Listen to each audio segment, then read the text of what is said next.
금융당국이 핀테크 산업을 적극적으로 키우겠다고 선언한 지 1년여가 지났습니다. 그동안 인터넷 전문은행과 크라우드 펀딩 등 새로운 금융 서비스들이 손을 보였고 또 금융권 전반에 걸쳐 혁신이 이뤄지고 있다는 평가가 나오고 있습니다. 네, 이 핀테크 1년 동안의 성과와 앞으로 어떤 과제들이 남아 있는지에 대해서 경제금융부의 이수연 기자와 얘기 나눠보도록 하겠습니다. 어서 오시죠. 안녕하세요. 예, 먼저 핀테크 바람이 분 지 1년여가 됐습니다. 새로운 서비스가 많이 생기기도 했고요. 핀테크와 관련된 업체들도 생겨나기도 했는데 그동안의 성과부터 저희가 좀 짚어볼까요? 네, 작년 이맘때쯤 핀테크가 금융권의 새로운 혁신이 될 것이라고 제가 이 자리에 앉아서 얘기했던 기억이 나는데요.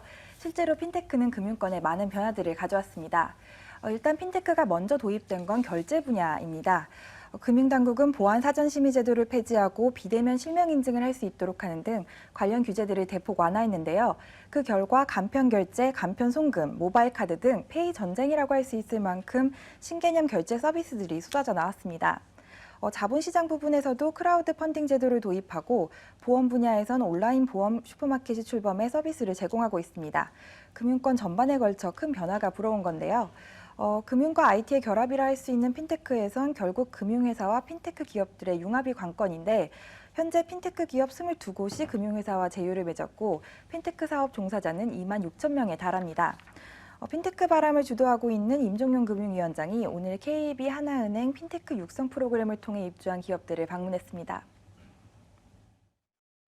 인터넷 전문은행과 크라우드 펀딩이 내년부터 본격적으로 출범하면 핀테크의 혁신의 성과를 국민들께서 더욱 가까이서 체감하실 수 있게 되리라고 기대합니다.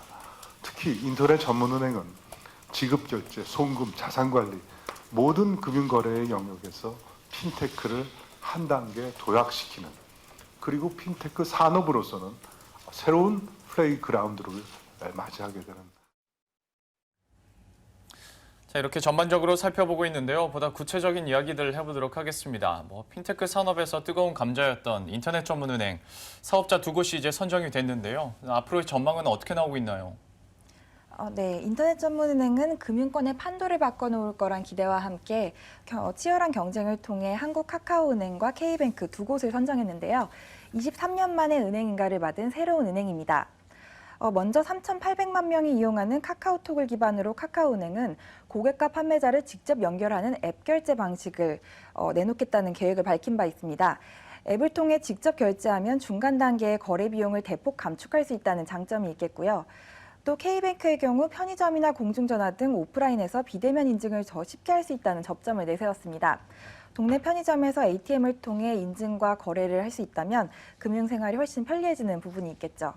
기존 은행들도 혁신적인 서비스를 발빠르게 도입하는 추세입니다. 비대면 인증을 기반으로 한 서비스는 신한은행이 이달 출시했고 영업점이 문을 닫은 시간에도 은행 업무를 볼 수 있도록 하는 디지털 키오스크도 운영하고 있습니다. 내년 출범할 인터넷 전문은행이 성공할지 실패할지는 두고 봐야 알겠습니다만 다른 산업군에 비해 정적 인원 금융권을 뒤흔들어 놓는 어떤 혁신을 했다는 데서는 성공적으로 평가받고 있습니다. 네, 이렇게 간편 결제부터 인터넷 전문 은행까지 핀테크 도입으로 인해서 확실히 편리해졌고 간편해졌습니다만 과제도 남아있지 않습니까? 어떤 과제를 저희가 좀 되짚어 봐야 될까요? 네, 금융당국은 지속적으로 새로운 규제 개혁 과제들을 발굴하고 있습니다. 네. 오늘 열린 핀테크 관련 금융개혁 현장 점검 회의에서도 규제 완화가 필요한 안건들이 제시가 됐는데요. 온라인 보험 슈퍼마켓 보험 담호화가 출범하면서 온라인이나 모바일을 기반으로 한 보험 상품들도 이제 출시가 되는데 여전히 규제들은 오프라인 방식으로 적용이 되고 있다는 그런 문제였습니다. 네. 대면 방식으로 가입을 해야 하는 절차도 여전했고요. 이에 대해 금융당국은 현실에 맞게 인터넷 보험 가입 절차를 정비하고 또 공인인증서 사용 의무를 폐지하겠다고 밝혔습니다. 앞으로의 과제들은 이처럼 새로운 금융 환경에 맞도록 낡은 규제들을 계속 정비해 나가는 것들이 있겠고요. 또 고객정보 보호나 보안에 대한 문제들도 여전히 숙제입니다. 핀테크가 금융권은 물론 우리의 실생활을 어떻게 변모시킬지는 여전히 속단할 수 없습니다.